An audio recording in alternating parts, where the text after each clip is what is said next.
उत्तर प्रदेश में कांग्रेस कमेटी के प्रवक्ता हैं। मनीष जी, स्वागत आपका।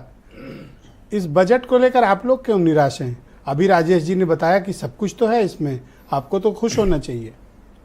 चूंकि मुझे लगता है कि आज काफी लोग बोलने के लिए सीधे मुद्दे पर आते हैं। आ जाइए, आइए। ये बजट डॉक्यूमेंट मेरे सामने रखा हुआ है और इसके पहले ही पन्ने से झूठ शुरू हो जाता है। कोर इन्फ्लेशन की बात करें, यानी महंगाई जिससे पूरा देश पीड़ित है, उसमें ये नॉन फूड और नॉन फ्यूल की बात करते हैं। यानी जिस महंगाई से सबसे ज्यादा आम आदमी त्रस्त होता है वो खाद्य महंगाई है और वो फ्यूल की है, उसकी बात नहीं करेंगे। और 10% के आसपास पिछले 2 साल से बनी हुई है और जो 70% आबादी हमारी है उसके घर में 2 टाइम खाना नहीं बन पा रहा है और ये उसकी चर्चा नहीं करेंगे। दूसरी बात, ये दोनों बजट डॉक्यूमेंट में लाया हूं, ये 23 का है, ये 23 का है और ये 24 का है। अच्छा, जरा बड़ी स्क्रीन पे लो भाई। दोनों मैं लेकर आया हूं। अगर आप देखेंगे क्या क्या लाए हो? ये देखिए 23 का लाया हूं।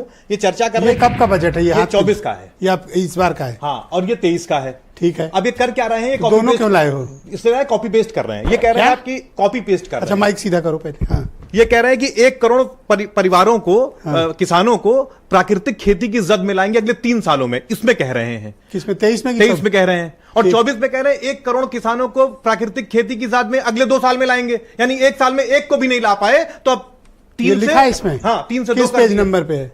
ये पेज नंबर 3 पर है और इसमें पेज नंबर 5 पर ये digital public infrastructure for agriculture है। सेम ये कॉपी कर दिया यहां पर, डिजिटल पब्लिक इंफ्रास्ट्रक्चर। मतलब कॉपी पेस्ट हो गया है? कॉपी पेस्ट हो गया। ऐसा ब्लंडर कर ये देखिए 10,000 need based bio input resource centre की बात करते हैं यहां पर भी।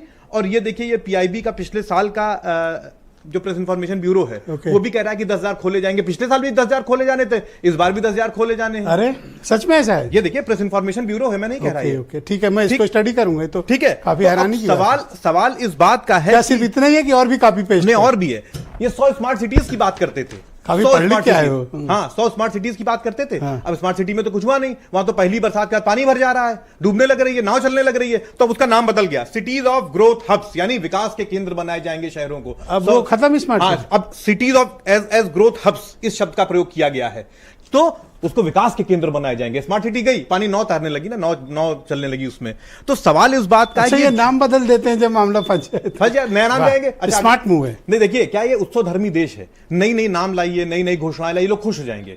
अगली बार पूछेंगे ही नहीं कि उस पर क्या हुआ, आप फिर नई योजनाएं ले आइए। जैसे आप एजुकेशन, आप तो सिर्फ मायूसी की बात कर रहे हो। क्या सब कुछ मायूसी वाला है? सिर्फ बजट की बात कर रहा हूं, ये जनता को कैसे धोखा दे रहे हैं। अब जैसे आप हेल्थ केयर की बात करिए, हेल्थ सेक्टर की बात करिए, क्वांटिटी भले आपने बढ़ा ली हो, गुणवत्ता नहीं बढ़ी है। आज भी स्थिति क्या है कि जो आउट ऑफ पॉकेट एक्सपेंडिचर है वो कम नहीं हो रहा है। मतलब जो जनता के पास से पैसा खर्च हो रहा है।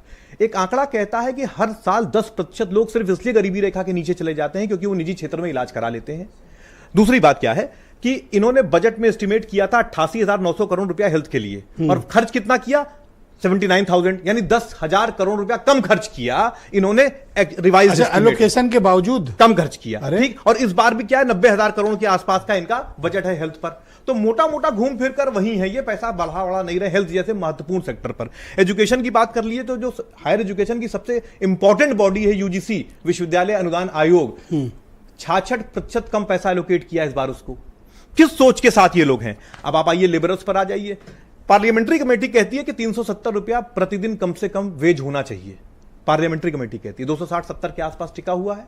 हमने तो अपने न्याय पत्र में 400 मांगा था। 400 छोड़ दीजिए, जो पार्लियामेंट्री कमेटी कह रही है वो दे दीजिए। और बताऊं आपको, वो जो मजदूरी दर है वो पिछले 6 साल से स्टैग्नेट कर रही है। 6 साल में महंगाई कहां से कहां पहुंच गई? आप क्या उम्मीद करते हैं कि दोनों टाइम खाना खा लेगा आदमी? तो आपकी पार्टी ने क्यों ट्वीट किया कि तो हमारी योजना का कॉपी कर लिया? उस योजना की बात कर लीजिए। जिस इंटर्नशिप की बात हम कर रहे थे, हमने कहा था सभी डिग्री और डिप्लोमा धारकों को दिया जाएगा। सभी डिग्री डिप्लोमा धारकों को। आपने अपने राइडर लगा दिया। हाँ, इन्होंने तमाम राइडर लगा दिए। दूसरी बार हमने कहा था कम से कम 1 लाख स्टाइपेंड दिया जाएगा। इन्होंने कहा 66,000 देंगे, उसमें 6,000 पहली सैलरी हम देंगे। नहीं, वो तो दूसरी स्कीम है। ये हम इंटर्नशिप की बात कर रहे हैं। 66,000 दिया जाएगा, उसमें 6,000 वो दे कंपनी वाला, ट्रेनिंग बियर भी वही करे, हम 60,000 देंगे। तो ये तो नकल भी पूरी नहीं कर पाए। हम तो खुश होते कि आप पूरी योजना ले लेते, लेकिन इतने राइडर क्यों लगा दिया आपने? ऑलराइट, मैं